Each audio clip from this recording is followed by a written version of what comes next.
Aujourd'hui, on va parler de comment attaquer le panier. Moi, je suis pas pro, les gars, donc disclaimer, je suis pas pro. Euh, j'ai fait du basket. Je vais donner juste mon expérience là, de basketteur street tranquillement, ce que je pense logique. Ok. Donc, euh, donc première vidéo, on va appeler ça les bases. Je vais appeler ça les bases. Donc c'est épisode 1, des bases, de mes bases à moi, de ce que je pense logique. Maintenant, si vous ne trouvez pas ça logique, vous pouvez mettre dans les commentaires ce que vous pensez. On peut débattre dans la bonne humeur. C'est ça qui fait la beauté du basket, la beauté de ce sport qu'on chérit tous. Donc, première base pour moi, ce que je vois souvent quand on va jouer, c'est généralement les personnes qui débutent, les jeunes qui débutent, les personnes qui débutent en fait. Ils vont se focaliser sur le dribble, ok? Bon là, avec Steph Curry qui a explosé tout ça, les gens maintenant ils veulent shooter. Mais généralement ils veulent dribbler. Donc ils savent pas trop comment dire ça. Ils ne savent pas trop comment attaquer le panier, lire les mouvements de l'adversaire. C'est normal, vous me direz, ils sont nouveaux. Oui, ils viennent de commencer, ils sont débutants. Ouais, mais du coup, c'est pour ça qu'on est là pour faire les bases. Donc, quand généralement tu vas sur les playgrounds, tu vois ils sont comme ça. Il te sort tous les moves qu'il a dans sa panoplie. C'est-à-dire que vraiment, il te sort tout. Et il est toujours sur place. En gros, il bouge pas. Il dribble pendant 30-40 minutes sur place. Il fait des tickings comme ça. Ça sert à rien. Voilà. C'est bien, mais ça sert à rien. Parce que même ton adversaire en face, il en a marre. Tu vois? Moi, c'est comme ça. Moi, j'en ai marre. Il dribble trop devant moi, j'en ai marre. Limite, je le laisse passer. Et je le laisse aller marquer. Ah, il y a pas de gloire à jouer comme ça. Mais au lieu de faire tous les trucs que t'as dans ton arsenal, tout ça sortir. Si tu prenais ce temps-là, tu te mets face à ton joueur. Il est là en face de toi, ton joueur, il est là. Ce que tu vas faire, c'est que ton joueur, il est là, en face de toi. Au lieu de, il est positionné comme ça, lui, il attend pour te défendre. Soit il a un appui devant, les gens qui vont t'orienter, soit il est comme ça, devant toi. Au lieu de faire tous tes dribbles, faut que tu regardes comment ses pieds sont posés. Tu vois, avant de vouloir l'attaquer. Ensuite, quand tu as vu le positionnement de ses jambes, de ses pieds, de ses cuisses, de ses jambes, comment ses jambes sont posées, si ses pieds sont avancés ou pas, c'est simple. Et si ses pieds sont avancés, tu peux attaquer là. Tu vois, parce que s'il il te défend comme ça, il dit que t'as pas de main gauche, tu peux le déborder si t'es rapide sur son côté qui est avancé, son pied qui est le plus avancé, parce que le temps qu'il se retourne, c'est très compliqué en fait à suivre. C'est ça le truc. Et du coup, ça c'est la première option. La deuxième option, s'il est comme ça, avant de poser n'importe quel dribble, il y a la triple menace. Quand tu te poses comme ça, c'est toi qui vas le travailler du coup.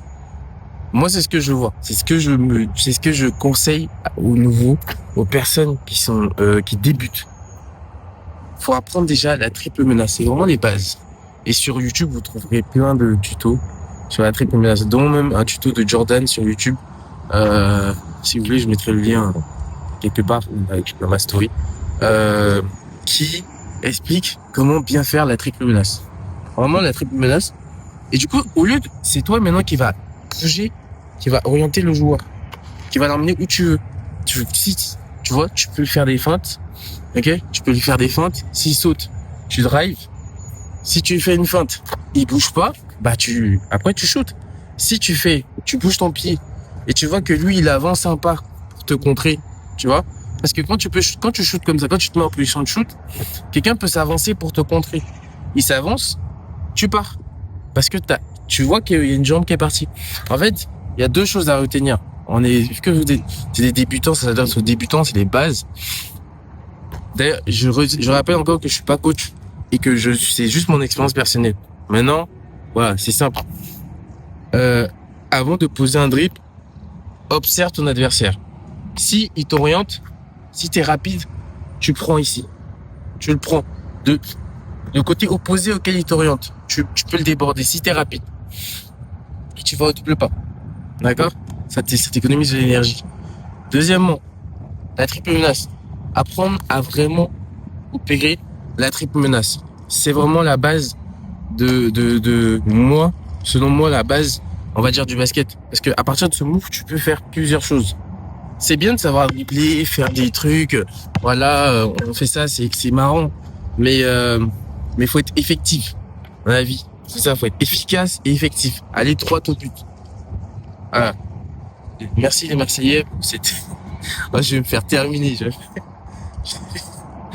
vais me faire terminer. Mais bon, voilà. Droit au but. Au but. Pardon. Droit au but. C'est ça. Donc voilà. Donc, hop. Triple menace. Je regarde. Je suis posé. Hop. Mon ballon est derrière. Je lui fais une feinte. Il mange la feinte. Je pars. Tu vois? Il mange pas la feinte. J'attends. Hop. Je fais ça. Il mange pas la feinte. Je refais encore une. Je shoot. Il mange pas la feinte. Si je peux shooter, je shoot. Il vient devant moi. Tac. Je fais ça comme ça. Il met sa main. Son pied s'avance. Je le passe. C'est comme ça. C'est simple. Donc, on reprend les bases. Épisode 1. Triple menace et observation des appuis de votre défenseur. Du défenseur en face. Triple menace. Triple menace. Vous êtes dans la triple menace, vous jouez avec votre adversaire, c'est vous qui avez le contrôle. Vous lui donnez le rythme. Il joue, c'est vous qui allez lui donner le rythme.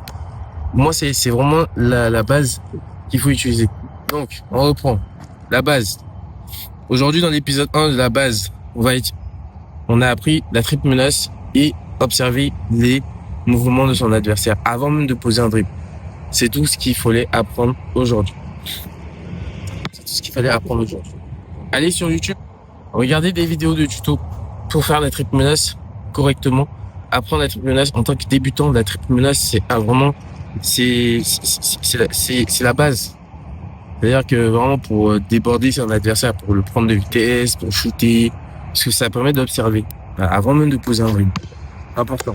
Donc, les gars, c'était le premier épisode de la base. On se dit à la prochaine. Et puis comme d'hab, hein, si je le mets pas...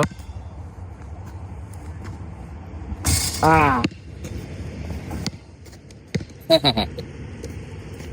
Vous pensez que j'étais parti? Comme on dit, qu'est-ce qu'on dit? Un vrai basketteur ne part pas sans avoir mis son shoot. Aujourd'hui, je suis pas régulier. Voilà. Aujourd'hui, je suis pas... C'est bon. Peace.